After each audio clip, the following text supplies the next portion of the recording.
Hello, welcome back to the Scouted Football Podcast. It's been 2 weeks since our last episode as we've gorged on Euro 2020 action. We just love tournament football. We did wax lyrical about it on the preview podcast, and for good reason really, as it's delivered without question, depending on who your allegiances lie with. But thankfully, a few of the players we talked about on that preview pod have also delivered. Some teams, though, haven't, which I'm sure we will get onto. And in this little preamble, I'm sure, North Macedonia are out, Russia are out, Scotland are out, Turkey are out. Aren't you glad that we didn't pick them as dark horses, like everybody else?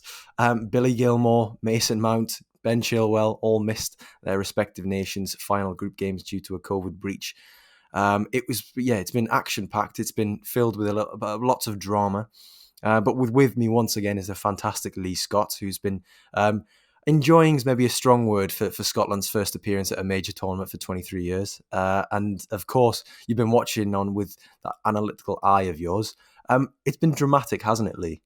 I think it's definitely been dramatic. I mean, just speaking in isolation about Scotland, I think that of what we've all learnt over the last 2 weeks is that the build-up and preparation for the match days were actually way more fun than the match days themselves. But as you said just before we started recording, Joe, I don't think you can argue with the fact that Scotland have played 3 games and they've conceded 2 goals that could well be goal of the tournament contenders. So it's it's a glorious failure. I feel bad. My kids are old enough now that they were excited for the tournament and watching along, and they were convinced that Scotland were going to go all the way. Unfortunately, they've had their first dose of realism as a Scotland supporter, and I'm sure there'll be many more to come. Yeah, it's that rite of passage, really, isn't it? And Yeah. those 2 goals, Patrick Schick's goal from 50 yards, and then Luka Modric's outside of the boot cultured finish. I mean, you sometimes you just can't believe. You watch them go in and just go, well, what chance have you got? But hey, Exactly. it's been overall, it's been quite an entertaining tournament so far, I think. I mean, by the usual standards of the Euros and the no jeopardy because teams only finishing fourth are guaranteed to go out. I think it's been quite entertaining. Some equally some very good goals. There were quite a few in the Switzerland-Turkey game. That might have been match day 3, I think it was. Yeah, it was match day 3. There was some very good goals in that. Wales have dug in really well. Spain have disappointed, which I think has been a surprise for some, but not for others. We've seen Alexander Isak dribbling at defences and terrifying them. We've seen a lot. I mean, what have you made of the tournament so far? Has it sort of lived up to your expectations?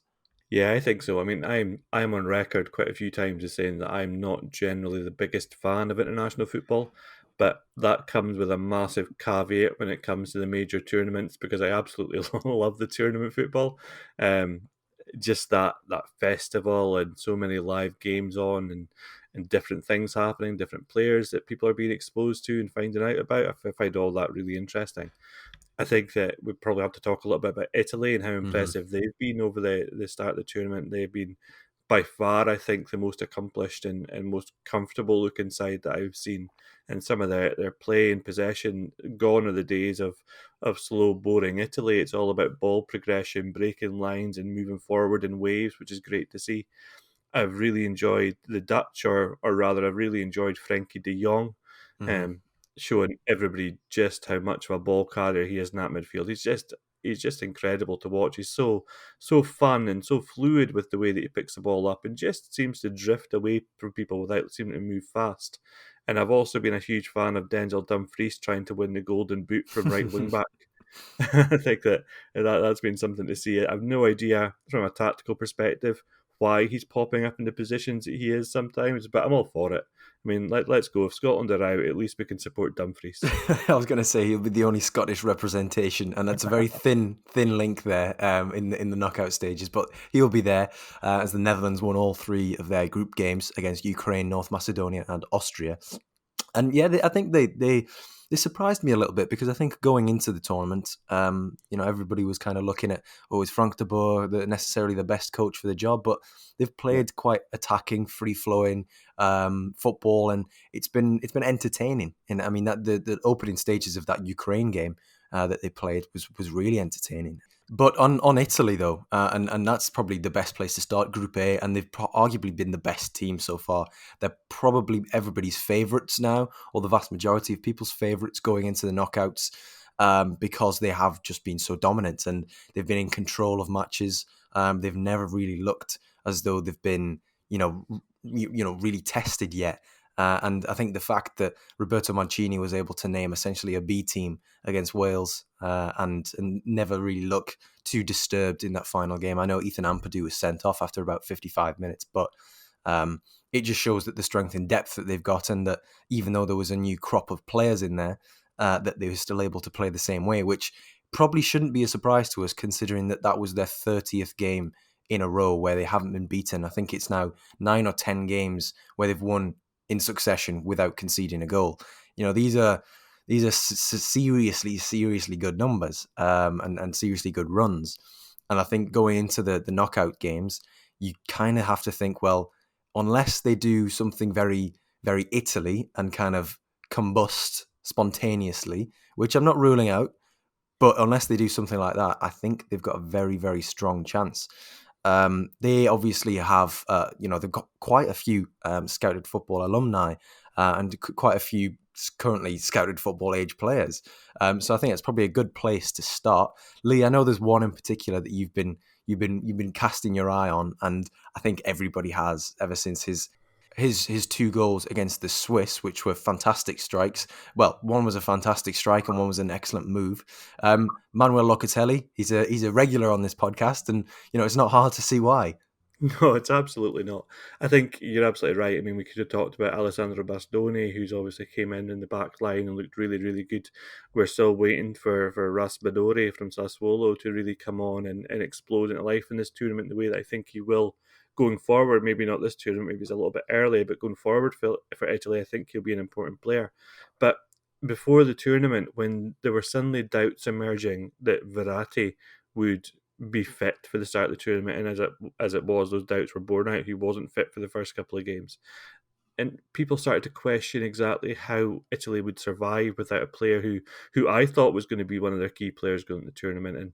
And Locatelli has just slotted into that role in the midfield with his. We already know all about Locatelli. I mean, he's 23 years old now, so this is possibly the last time I'm going to get to talk about him with you in a Scouted Football podcast, because he's going to pass that scouted threshold sooner rather than later. I'm not sure exactly when his birthday is, but we all know what he gives to Italy.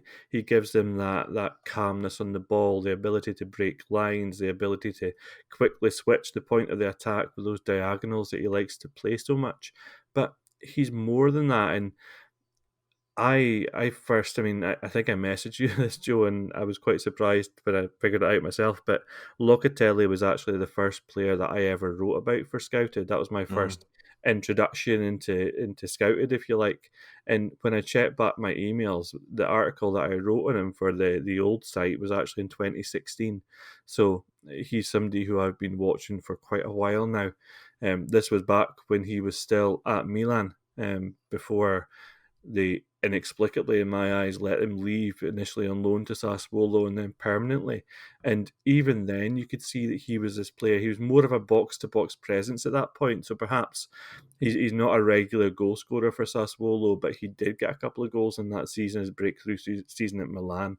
So maybe then, looking back, it's not that much of a surprise that he managed to get 2 goals in this tournament, despite not really moving into attacking areas all that often. But he's just such a lovely and fluid player to watch. I think that going forward, away from this tournament, we're going to see a lot of interest building in him. Juventus are reportedly extremely interested, and they're willing to allow a few of their younger players to move to Sassuolo, along with money as part of any deal, which a club like Sassuolo, with their squad building, they would probably appreciate that approach, I would think. But it just remains to be seen exactly what will happen, because obviously Roberto De Zerbi, the Sassuolo coach for the last few seasons, who was one of the most exciting and interesting coaches in Italian football, he's moved on now to move to Ukraine at Shakhtar Donetsk, which I think is a huge loss, not just for Sassuolo, but for fans of Italian football, because Sassuolo have been one of the most interesting teams in Europe for me over the last 48 months. I think that it's interesting. I did a little bit of digging today because I hadn't seen the replacement announced, and there has been a replacement in Sassuolo. Alessio Dionisi, who was the coach at Empoli, who took them to promotion, has been promoted, has been appointed now at Sassuolo to take over from De Zerbi. And anyone, I know, Joe, that you were aware of his Empoli side and their performances, Mhm. anyone who's seen Empoli play last season will know that there will be a lot of similarities between the two. So post-tournament, I think that Locatelli is going to be one of those players who drives an awful lot of interest from an awful lot of different places. But you just almost feel as though he needs one more season at Sassuolo. Just stay there for one more year, keep building that club up, and then get you a great move at the end of that.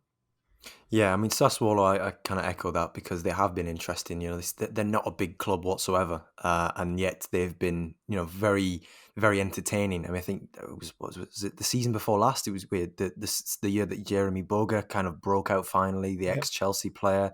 Obviously they've had Domenico Berardi throughout, and it was the 1-2 against the Swiss for Locatelli's first goal that was made in Sassuolo, where Locatelli's sprays it out. I think it's a half volley. He sprays out to the wide areas.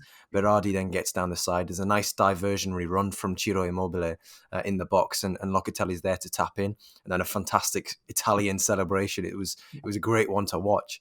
But Giacomo Raspadori, as you also mentioned, he's a fellow Sassuolo player.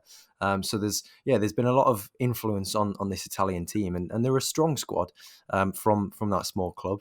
Just a little tidbit actually on Raspadori. I read an interview with him yesterday about how he's currently studying for, and that the direct translation was motor sciences.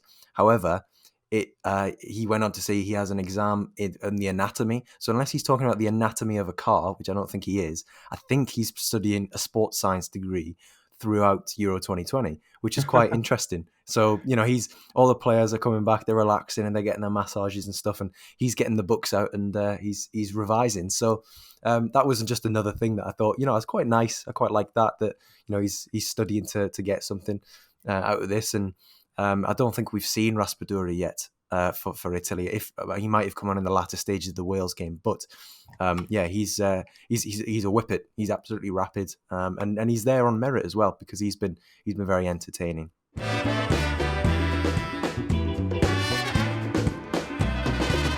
Just going on then, so we had Group A, and there's a team in Group B that I think is going to be everybody's second favourite team. Denmark, obviously, given the tragic circumstances in which their opening game against Finland in front of a packed park and stadium was mired. Obviously, we're incredibly grateful that Christian Eriksen has shown signs that he's on the mend following his cardiac arrest. And without him, Denmark are going to face Wales in the round of 16. Which should be a great game actually, based on especially that final Denmark game, the 4-1 win over Russia, again in front of a packed stadium. But also Wales, they've battled their way out of the group. That 2-0 win against Turkey was a real sort of a sliding doors moment for this tournament. I think it was where everybody sort of went, yeah, we're in the midst of a Euros here. This is it was a little bit of a shock, but at the same time it was deserved. But yeah, that Denmark team, I wanted to say that they were going to be my dark horses, but I think with the tournament tree, the path that they could potentially have now that they are through the groups, that's one which could be one to look out for. But in terms of a player, I'm very much looking forward to seeing more of Mikkel Damsgaard, and that's because I just think he's such an effortless footballer. For anybody who isn't aware, I mean, myself and Stephen Ganavis, we discussed him on the pod a couple of months back now in our Serie A Standout Stats episode, with him being at Sampdoria at the moment. He's 20 years old. He's listed as a left winger, but I'm sure Lee, you'll agree with me that he definitely operates in central spaces. He's simply not a left winger. But he's, in terms of sort of his background, he's from Jyllinge in the east of Denmark with a population of only around 10,000. Played for his local club for about 8 years before being scouted by FC Nordsjælland, who obviously do fantastic things in Danish football. And that was at the age of 12, 13. And then made his debut for Nordsjælland at 17. Interestingly, under Kasper Hjulmand, who is the Danish head coach right now. So there's a little bit of follow on there. But yeah, he's played predominantly at central midfield, centre forward, occasionally off the left at Nordsjælland. But typically, under Ranieri at Sampdoria, he's typically played on the left hand side of sort of a 4-4-2, but it's not been as a winger. It's definitely been more of an inside attacking midfielder, an inside forward. But he's, I mean, he's a very, very good creator. I think he's added a bit of finishing to his game. That kind of switched in his final year in Denmark, which I think subsequently earned him his move to Sampdoria. But I think that was a reflection of how high his potential can be, because Sampdoria typically scout very well. So for anybody who isn't aware of the work that Sampdoria have done in the transfer market, they signed Damsgaard for €6 million. They also signed Milan Skriniar from MSK Zelina for €5 million. I think that was in 2015-16. Lucas Torreira from Pescara for €3 million. Patrick Schick from Sparta Prague for €4 million. Karol Linetti from Lech Poznan for €3 million. And the best of all, Bruno Fernandes from Udinese for €6 million all told. They do scout very well. But in terms of Mikkel Damsgaard, Lee, I don't know whether, I mean, I know you'll have seen that final game against Russia, and where he was excellent. I think even from the first few moments where he's kind of just playing 1-2s in the corner and knocking it around the Russian players, kind of just the last minute sneaking out of pressure. But I don't know from what you've seen of him at Nordsjælland, as I know you'll have seen him there, but also at Samp and this year with Denmark. What is it about him that is? Do you agree with my sort of assessment that he's probably an exciting one to watch out for in the knockout rounds? Oh, I definitely do. But first, before we get on to Damsgaard, I just think that we should maybe try to limit the Patrick Schick name catch, because it's all still a bit raw, to be honest. I'm Much getting as when, flashbacks. Yeah. yeah, too many flashbacks. That meme of David Marshall trying to get back to his goal is just going to haunt me for a long time. Getting back on Damsgaard, I think that, I mean, you just talked about the fact that he's worked on his finishing a little bit, and people who haven't seen him play apart from at these Euros will be thinking to that goal at Russia and going, "What do you mean he's struggling to finish?" Because that was quite the goal that he curled in against the Russians. But that's certainly not been a large part of his game. You're absolutely right that he's a creator. Even playing for Sampdoria, what's really interesting, first of all, is that he's a 20-year-old who's just moved from Denmark. And yes, they paid a bit of money for him, but he played 2,273 minutes this season for Sampdoria. That's not insignificant when you consider the tactical and technical rigours, if you like, of Serie A and Italian football. It sometimes takes players a little while to settle in and find their groove. He's also had 0.48 goal involvements per 90. Goal involvements are a combination of goals and assists, so just how many times you have either created or scored a goal for your team. And that's nearly one goal in every 2 games that he has been responsible for, if you like, which again is really, really good numbers for somebody who's only 20 years old and is playing in that position on the left of a 4-4-2. You're absolutely right that he plays on the left, but that's only in name, because he will occupy the half spaces more and more. What really caught my eye about Damsgaard when he was still at Nordsjælland was that how often you watched them play and he was just in a pocket of space, and it always seemed effortless. He always just seemed to drift away and create separation from defenders, and then the ball would find him, and defenders would suddenly be turning because they've lost him and they don't know where he's gone. He's just 5 yards away collecting a ball, but those 5 yards give him the cushion to collect the ball and then to play forward and be progressive and be creative. You get different kinds of attacking players like Damsgaard. The way that I always think about it, my reference point for a player like Damsgaard, who always seems to be in space, it's similar to Thomas Müller at Bayern in Germany, but Mesut Ozil, for all the stick that he used to get and got in the end from Arsenal fans and fans of English football, who didn't quite, I don't think they quite saw what other people saw in Mesut Ozil, but Ozil had this ability. And when you look at packing stats are advanced data that's from a company called Impact in Germany. I've written an article about it before. If anyone's interested in reading it, then send me a message on Twitter or something, and I'll drop you a link. But packing basically gives you points, give every player points for the amount of players that get taken out from the opposition through a forward pass. So if I passed the ball to you, Joe, and you were behind 2 opposition players, I would get given 2 points. But if I passed the ball sideways to you and you were still in front of the opposition players, I get no points.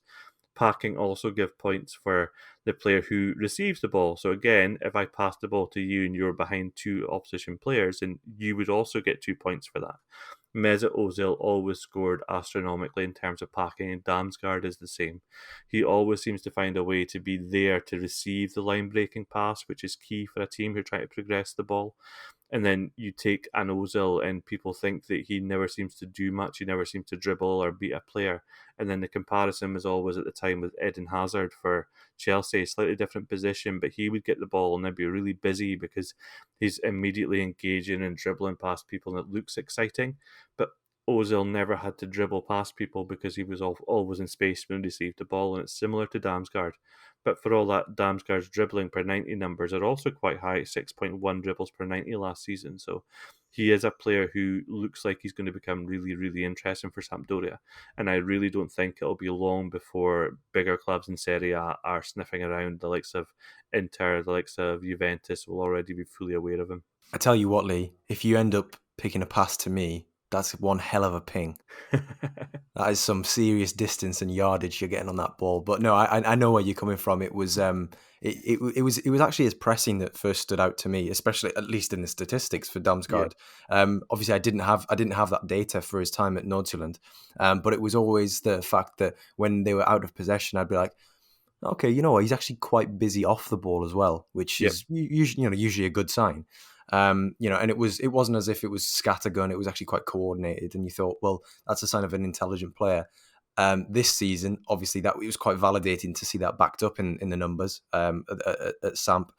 And I'm sure it'll be exactly the same this over the course of the European Championships when a decent enough sample size has been acquired. But he's a fantastic player, and we talk about packing stats there, and I'd recommend that article to anybody as if you'd like to know more on it. I mean, Lee's explanation's as clear as you're going to get essentially, but it's it's a very valuable but complex sort of metric.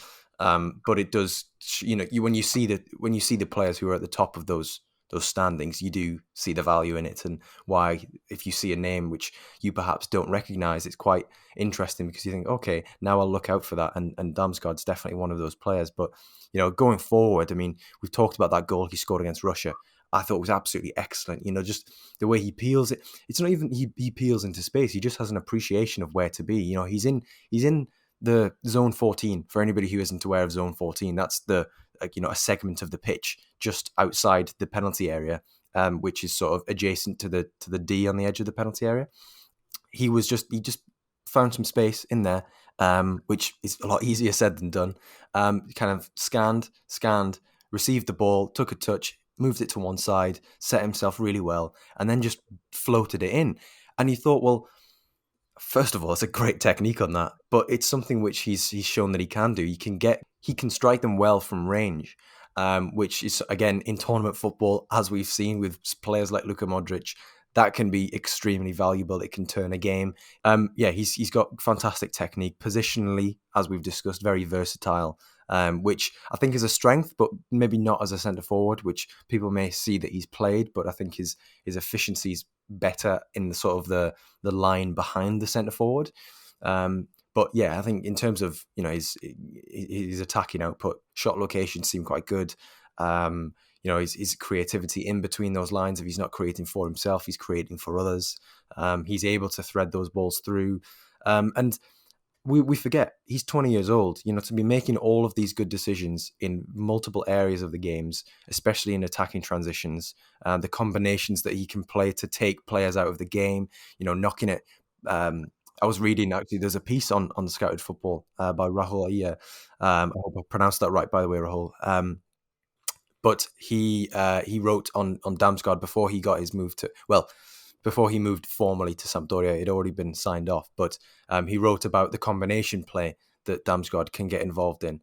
And it was really, really interesting because he'll do this move where the striker will drop off, Damsgaard will come into the middle, he'll play a sort of a quick 1-2 with the striker, and he'll run around the blind side of the defender or the midfielder, and essentially with a quick 1-2, he's taken one or two players out of the game, and you think that's extremely valuable in attacking transitions. But yeah, he's a flighty dancer-like player. And I've in my notes here, for some reason, when I was watching the Russia game, the Russia-Denmark match, I've written, which I have not remembered until right now, is that he's like a startled reindeer. So that can be that might be where I leave it on Damsgaard, because I don't think I'm going to top that, to be honest. I'm going to use that in reports going forward. There's no doubt. He's very much like Mikkel Damsgaard, like a startled reindeer. Yeah. But yeah, he's definitely one to keep an eye on for Denmark in the latter stages. Lee, you have a second pick, another player. Which group are we going to for this one? It's the group that I call the group of death, and it's not Germany, Portugal, and France, but of course it's a group with England and Scotland and Croatia and the Czech Republic, because I couldn't come on the podcast to talk about players under 23 and not talk about Billy Gilmour. 90 minutes. It's probably the shortest period of time that anyone has had that's going to be discussed on this podcast. But absolutely, he has to be discussed after the. I mean, I'll have lots of people taking the mickey out of me for saying the 0-0 trophy that Scotland won against England and whatnot. Leave it out. Let us just have this. You know what? Let's just have Billy Gilmour for the 90 minutes that he played. Yeah, I mean, absolutely. I think prior to the squad announcement, there was a lot of talk that Gilmour would make it. Obviously, a lot of talk also about the fact that Ryan Gold didn't make it. Not a decision that I agreed with. I think that Gold showed himself to be, for those that don't know him, Ryan Gold is an attacking midfielder or a wide player who was playing for, I believe it was Firenze in the Portuguese top flight this season. He moved initially from Dundee United to Sporting Lisbon, but had a couple of loan spells. There was a disagreement with the ownership of Sporting at one point, and a little bit of bad blood, and he's been this past season one of the most creative and impressive players in the Portuguese top flight, particularly when you take out the big three of Sporting, Benfica and Porto. Ryan Gold didn't make the squad, and that caused analytical Twitter to go into a little bit of a meltdown, which I understood, but I also understood that this was a squad that was being picked by Steve Clarke, and for all that I have a great deal of admiration for the job that Steve Clarke has done for Scotland. Obviously, he was our coach who got us back to the tournament after 23 years of not being there. But I don't think that creative attacking players in the final third are really his thing, if you like. You saw that Ryan Christie only really played significant minutes in the first match and looked promising before being substituted. David Turnbull didn't get a look in, and he was another player who people thought could affect the game a little bit in that final third. There was a clamour for Billy Gilmour, though, to start, and I think that we all saw why in that England game. He just, after the first 10 minutes, I think the first 10 minutes, the atmosphere, for all that Billy Gilmour has played huge games for Chelsea, played the Champions League, he's been around the first team for the whole season now. I still think that first 10 minutes against England winded him a little bit. The size of the occasion, the crowd, the build up, everything, and you saw he was just taking it all in more than anything else. But after that, he was peerless for me on the pitch, and that goes a long way when you think about the players that he was up against. Every time the ball moved into Billy Gilmour, Scotland calmed down, and that is what he gives you. And for a 20-year-old kid still to be able to give you that in the biggest game of his life speaks volumes about his technical, tactical ability, but also his character. Because whenever he received the ball, he always had time.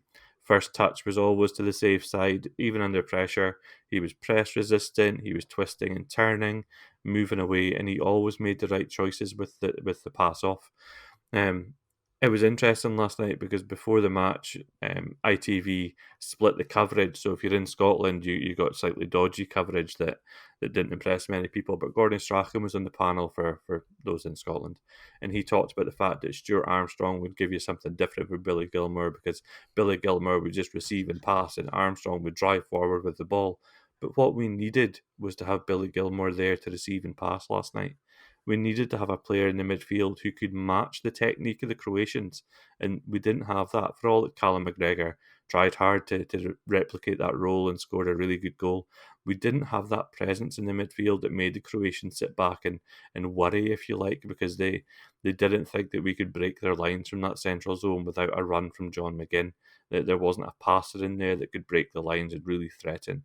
And that's what Billy Gilmour would give you. But it's a mark of the impact that he had in the tournament from a Scotland perspective, from a scouted perspective, from an just a casual onlooker's perspective. Billy Gilmour ran the game against a side whose talent was absolutely levels above on the pitch what Scotland had.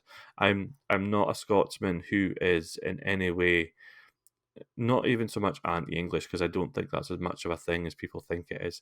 But I'm not a Scottish fan who doesn't understand what England have in terms of talent. And for all that they haven't played that well this tournament, you still cannot question the level of talent they have. But Billy Gilmour looked like he could play at that level, and that says a lot. I think that this coming season is going to be really, really interesting for Gilmour. I think that for all that Frank Lampard had his naysayers while he was at Chelsea, he did bring through young players, and it was Frank Lampard who gave Billy Gilmour his first minutes in the first team at Chelsea. Thomas Tuchel's come in and Tuchel's kept him around the first team squad. He's picked up minutes here and there, but not to the extent that we might have expected. If you take Damsgaard, for example, that we just talked about, he, like I said, he played over 2,000 minutes last season.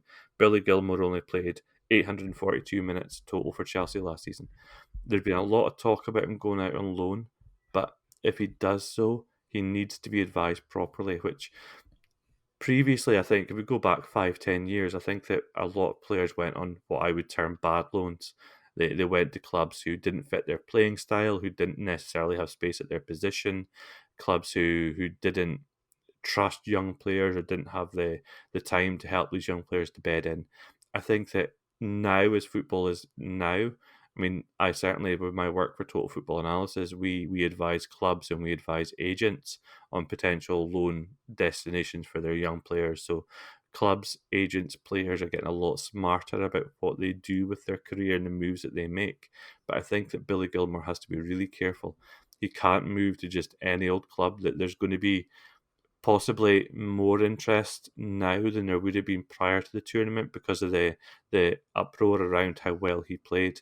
But I think he has to be careful with the club that he chooses, and not just to choose a Premier League club without thinking about it to go out on loan. For example, a move to Brighton would be ideal for Billy Gilmour. I think he'd get minutes at Brighton. I think he'd be a good first team player for them, and I think that he would develop in that system under Graham Potter. Whereas a move to a Newcastle or a move to a Crystal Palace, where it's more transitional, the midfield doesn't see as much of the ball, it wouldn't aid his development as much. So I think that we just need to be careful. Gilmour needs to think about his future a little bit more. Chelsea need to protect what they have and just give him a chance to get first team minutes. If he's not going to be part of the first team picture on a regular basis, and I mean getting those 2,000 minutes next season for Chelsea, I think he really needs to look to go out on loan. Yeah, I agree with what you're saying there, Lee, and I think I take on board what you said, but I think there's no doubt that he will be playing Premier League football next season. Yeah. Again, I just think it does need to be at a club where that's going to be, it's going to facilitate the his development. And obviously, we've seen links in the past few days to Norwich City, which I can see. I can see going one of two ways really, because I think there will be an element of Norwich that will be transitional next season. I think the signing of Milo Rashica kind of indicates that they are anticipating that they're going to have to absorb a lot and play very similar to the way that Werder Bremen did on the break with Rashica, and to get the best out of him. But at the same time, Norwich are in the market for somebody who's going to be that tempo dictator, that getting their foot on the ball, as you say, taking the touch on the safe side, all of those sorts of things. If they can't retain Ollie Skip, who had a fantastic year there in the Championship and helped them get promoted. But with Gilmour, going back to the England game, he was brilliant. I think there was probably a little bit of an overreaction, but at the same time, that's only natural because it was a great performance. And then you look at the contrast between that game and the Croatia game, and you look at Luka Modric had 117 touches. Marcelo Brozovic had 97. Mateo Kovacic had 89. Now, when your three midfielders are having that much dominance over the centre of the pitch, you really are up against it. And I mean, just looking at every single statistic, which, would have been, I mean, maybe not massively different, but in some way would have 100% would have been different had Gilmore been there. That Scotland, Andy Robertson and Kieran Tierney were the players who had the most touches for Scotland, 53 each. Scott McTominay had 46, Callum McGregor had 42, and then it was David Marshall had 37. The entire Scotland team had as many successful dribbles as Mateo Kovacic in the entire game. This was a game in which the midfield was overrun, and you think, a few England players dribbled past Billy Gilmore in the first game. Yes, but whenever Scotland did get on the ball and it was fed into him, it was almost like a safe haven, as you were saying. And it was the team could then think, right, I don't need to immediately go to the ball. I don't need to go to the man. I can then think about where I can get into space because I know it's in safe hands. It'll be recycled safely and securely.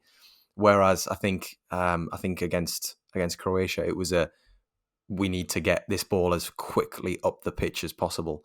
And that simply just didn't work, and it ended up becoming strained and fraught, and lots of bouncy high balls being chucked into Lyndon Dykes and Shea Adams, and yeah, it was Scotland definitely missed Gilmore, and admittedly, I think Scotland missed Gilmore more than I thought that he'd be missed. So I mean, that's a reflection of a 20-year-old coming into the Scotland team, and if you're looking at this through rose-tinted specs, then you're thinking, well, Gilmore is absolutely going to be integral to the Scottish national team for the next decade and a bit, based on one 90-minute game. Provided he can stay fit, provided he gets regular minutes somewhere, he's only going to get better.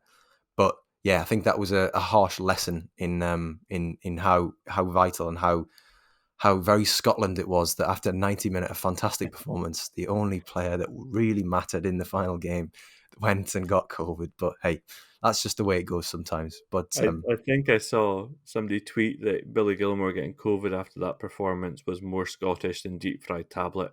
And for anyone who doesn't know what tablet is, I know that I believe you spent your uni years up in Scotland, Joe. So I'm fairly sure you've had tablet at some point in your life. But it is an incredibly sweet, sugar-based, almost baked good, if you like. It is incredibly bad for you, and no doubt somebody in Scotland has attempted to deep fry it. Of course, what hasn't been, but yeah, he's Scotland's, unfortunately for Billy Gilmore, but I'm sure he'll be appearing at another major tournament in no time at all. Hopefully, fingers crossed, please. Moving on then, and we talked about how there was a little bit of a COVID issue there, but a team who had a COVID scare at the beginning of the tournament was Spain. Sergio Busquets tested positive, and then there was a false positive for Diego Llorente, but he overcome that. Spain kind of underwhelmed. I mean, particularly in those first two games with the two draws against Poland and Sweden. Couldn't really find that killer touch, couldn't find that killer shot, because I think there's been a lot of killer passes which have kind of been squandered and have been wasted. And that sort of brings me on to the final player, which is Pedri, who is, I mean, we talked about Billy Gilmore being 20 years old and sort of dictating midfield. Pedri's 18. He's younger by 2 years. And he's already at Barcelona. He's a fantastic number 8. He's hugely impressed. And I think if Spain had, if they'd converted even half of their gilt-edged chances, we'd be talking a lot more about Pedri at this tournament. And just going back to what you were saying about Damsgaard and packing stats and whatnot, I'd really be interested to see Pedri's packing stats for this tournament, because I mean, after the first two games, he matched Toni Kroos for final third passes, completed balls into the final third, which, after 2 match days, to have 36 completed passes each into the final third is, to be matching Toni Kroos, it's ridiculous for an 18-year-old. But hey, he did. And granted, teams were probably sitting off Spain a bit more than the sides Germany were playing. But the next player after that was Jordi Alba on 24. So there was quite a drop-off. So not taking anything away from Pedri, he was excellent. And I'm very much looking forward to seeing more of him. Lee, I mean, what's kind of been the overarching assessment from you on Pedri? He is a lovely player. It's just as simple as that. It takes a lot, I think, it takes a lot for a player to become part of a national team set up at this age and to have the impact that he's had. But don't forget, he's also done the same thing this season for Barcelona, which is huge. Um, he wasn't a surprise. I think that there are a lot of people who were a little bit unsure of who he was when he appeared. There are still people out there who will believe that he was a La Masia graduate, and he isn't. He wasn't a surprise last season. His numbers, was it Las Palmas he was with? His, Yeah. his numbers were extremely, extremely, extremely good, and within a couple of first team appearances, Barcelona had already agreed the deal to take him to the new camp. But even then, I mean, I thought that he would be on the periphery of the first team, maybe even some B team matches in there. But his absolute quality shines through.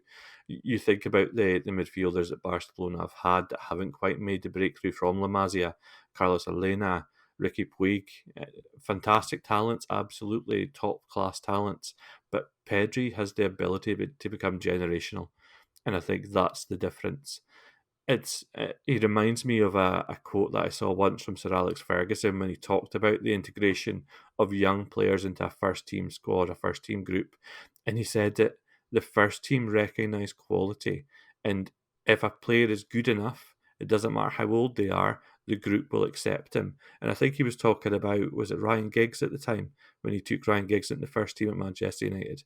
And you see the same thing. The key test for me is that Lionel Messi has straight away built up an incredible connection with Pedri, and that tells me that Messi rates him, and that tells you a lot about the quality that this kid has.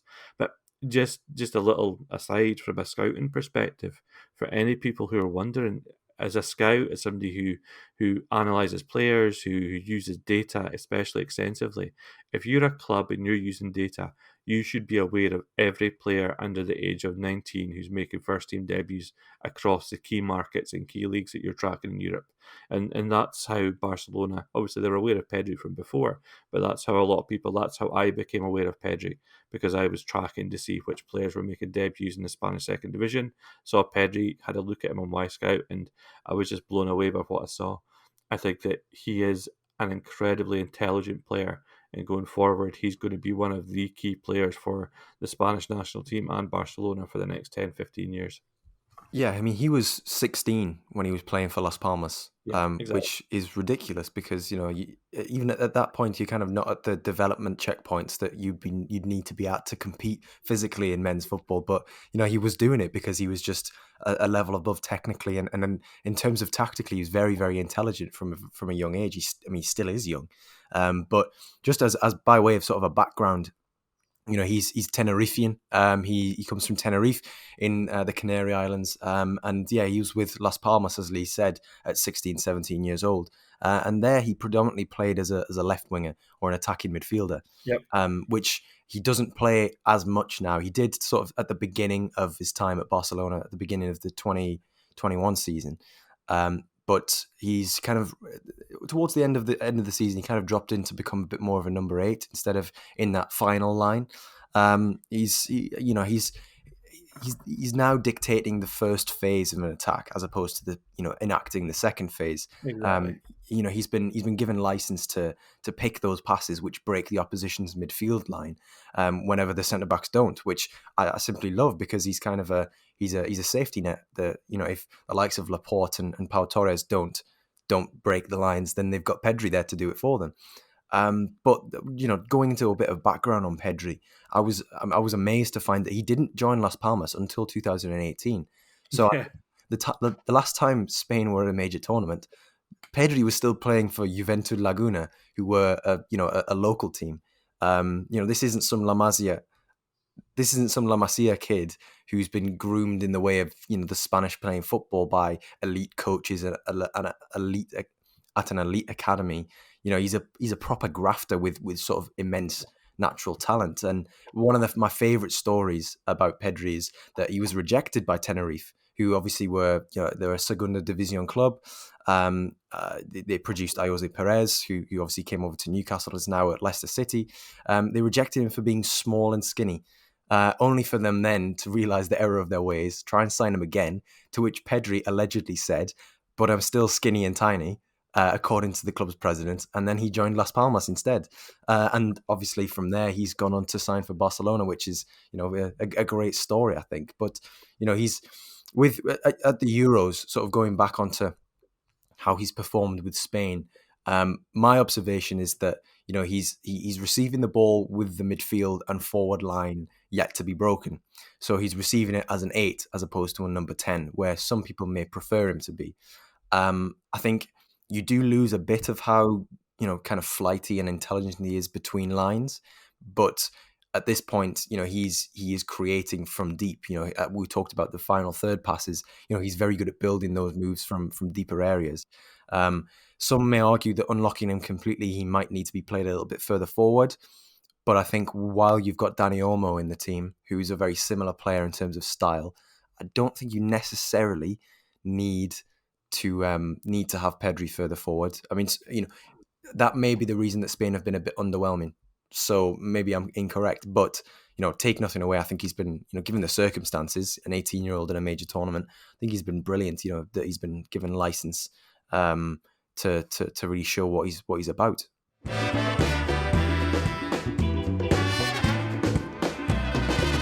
That's everything that we were going to cover on this week's episode. Some standouts from the Euro 2020 group stages. And I think with, Locatelli, Billy Gilmore, Pedri, Mikkel Damsgaard, I think they have been sort of the 4 under-23 players, especially, they've been, most of them are 20 and under, to be honest. But they've been very, very hugely impressive in that group stage. Very much looking forward to seeing them take the reins in the knockout rounds now as well, because that is where everybody sort of remembers the memorable games in major tournaments. So similar performances where they kind of have lay their stamp on the games would be very much appreciated from a scouted football perspective. Lee, thank you very much for coming on again. It's been a pleasure to get your insight and whatnot. Unfortunately, Scotland won't be in the knockout rounds, but I'm sure you'll still be watching on with intrigue of all these players who are going to light up the knockouts. Yeah, definitely, and I like the way that you rubbed in. They're saying that we're looking forward to seeing these players in the knockout rounds. Obviously, not Billy Gilmore, unfortunately. So. Unfortunately, yeah, it's one of those, but kind of have to come to terms with it. But yeah. Anyway, thank you very much for coming on, and thank you very much for tuning in. If this is your first time listening to the Scouted Football Podcast, well, welcome. Check us out on YouTube as well. There's a back catalogue of pod episodes and pod snippets for you on there. Just about any player, any under-23 player that you could think of, we've probably discussed at some point. But yes, thank you for tuning in. This has been the Scouted Football Podcast. I've been Joe Donoghue. Stay safe, take care. Bye for now.